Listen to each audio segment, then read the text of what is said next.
আসসালামু আলাইকুম, বিডি সাবরিন ব্লগে সবাইকে স্বাগতম। আশা করি সবাই ভালো আছেন। আলহামদুলিল্লাহ আমিও ভালো আছি। তো আসলে আজকে কিছু রান্না করতে ইচ্ছা করছে না। তো রান্না করতে ইচ্ছা না করলে কি হবে, খেতে তো হবে, কিছু না কিছু তো তৈরি করতে হবে। আর রান্নাঘরে আসা মানেই ওই রান্নার কাজ করা আর সব কাজ করা এক সমান কথাই। তো রান্না করব না, তারপর ওই কাজটা করতে হলো খাওয়ার জন্য শুধু। আর কিছুই করতে ভালো লাগছে না, কোনো তরকারি খেতে ইচ্ছে করছে না বাস। তো এটা ডাঁটা শাক, 3-4 দিন আগে ডাঁটা শাক এনেছিল বড় বড়, আর অনেকে মাইরা বলে। তো সেই ডাঁটা খেয়েছি, আমি শাকগুলো রেখে দিয়েছিলাম। এই শাকগুলো এখন আমি ভালো করে সেদ্ধ করে হালকা তেলে ভেজে নিয়েছি, এই যে। আর সাথে অনেকটা রসুন দিয়েছি আমি, এই যে রসুন সেদ্ধ করে নিয়েছি। লবণ দিয়ে ভালো করে এটা সেদ্ধ করে হালকা তেল দিয়ে আমি একটু ভাজা ভাজা করে নিয়েছি। এটা এখন আমি বেটে নিব। যে যেখান থেকে আমার ভিডিও দেখছেন সবাইকে অসংখ্য ধন্যবাদ। আমার ভিডিওটির পাশে থাকবেন, আশা করি সম্পূর্ণ ভিডিওটি দেখবেন যে আমি এটা কিভাবে ভর্তা করি। তো চলুন দেখা যাক।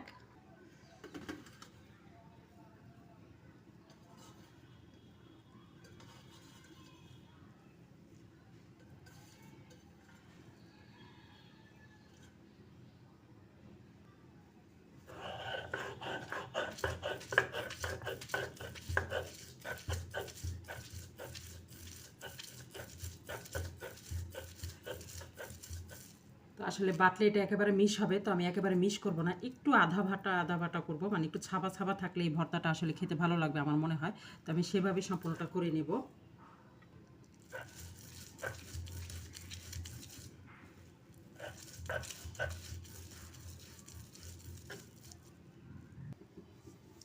তো আমি এখানে শাকটা বেটে নিয়েছি, এই যে সম্পূর্ণ শাকটা আমি বেটে নিয়েছি। আর এখানে যেহেতু লবণ দিয়ে সেদ্ধ করা হয়েছে, তো আমি সেজন্য এখানে আর লবণ ইউজ করব না। আর এই হচ্ছে শুকনো মরিচ, আমি এখানে কোনো পেঁয়াজ দিব না, আর এটার সাথে শুধুই রসুন। তো এখন আমি এটা ভর্তা করব। আর ইদানিং আমি জানি না কেন খুব শুকনা মরিচের ভর্তা খেতে ইচ্ছে করছে। আমি কিন্তু প্রায় কাঁচা মরিচটাই বেশি খাই। তো ইদানিং আমি শুকনা মরিচের ভর্তাটা বেশি করতেছি, কারণ অনেকগুলো শুকনো মরিচ আনা হয়েছে আর মরিচগুলো বেশি একটা ঝাল না।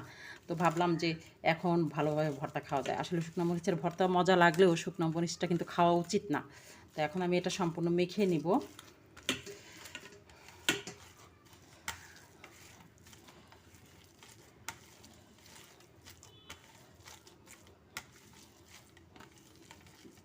কেউ যদি চান এখানে পেঁয়াজ দিতে পারেন, কিন্তু আমি এটা আসলে শুধুই রসুন দিয়ে করতে চেয়েছিলাম। আমি তেল দিয়ে দিলাম। এখন এটা গরম ভাত, পান্তা ভাত, যে যেভাবে খেতে চান সেভাবে খাবেন। আমার অবশ্য আর কি মুখে রুচি অন্যরকম। দেখা যায় কি, রুটি থাকলে আমি রুটি দিয়েও ভর্তা দিয়ে খেতে পারি।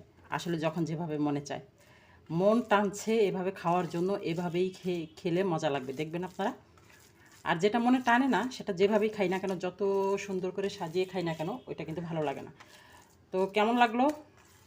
আশা করি যে আমার ভিডিওগুলো ভালো লাগলে আপনারা লাইক, কমেন্ট এবং শেয়ার করে দিবেন। আর ভর্তাটা ভালো লাগলে অবশ্যই ট্রাই করবেন, খেয়ে দেখবেন। লুক কিন্তু মাশাল্লাহ, আমার কাছে তো ভালো লেগেছে, আশা করি আপনাদের কাছেও ভালো লাগবে। নতুন কোনো ভিডিও নিয়ে খুব শীঘ্রই চলে আসবে ইনশাআল্লাহ। আল্লাহ হাফেজ।